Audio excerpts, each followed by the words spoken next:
பீகார் சட்டமன்ற தேர்தலில் 202 இடங்களை கைப்பற்றி ஆளும் தேசிய ஜனநாயக கூட்டணி அமோக வெற்றி பெற்றுள்ளது. 243 தொகுதிகளை கொண்ட பீகார் சட்டமன்றத்திற்கு 2 கட்டங்களாக நடைபெற்ற தேர்தலில் பதிவான வாக்குகள் எண்ணப்பட்டு முடிவுகள் அறிவிக்கப்பட்டன.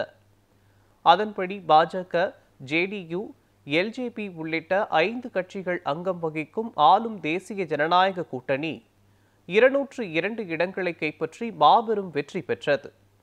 89 இடங்களை கைப்பற்றி தனிப்பெரும் கட்சியாக பாஜக உருவெடுத்துள்ளது. ஜேடியு 85 இடங்களில் வென்றது. அதே நேரத்தில் தேசிய ஜனநாயக கூட்டணியை எதிர்த்து போட்டியிட்ட காங்கிரஸ், ஆர்ஜேடி உள்ளிட்ட கட்சிகள் அடங்கிய இந்தியா கூட்டணி 35 இடங்களில் மட்டுமே வெற்றி பெற்று படுதோல்வியை சந்தித்துள்ளது. ஆர்ஜேடி 25 தொகுதிகளையே கைப்பற்றியது. 61 இடங்களில் போட்டியிட்ட காங்கிரஸ் 6 இடங்களுடன் அவமானகரமான தோல்வியை சந்தித்துள்ளது.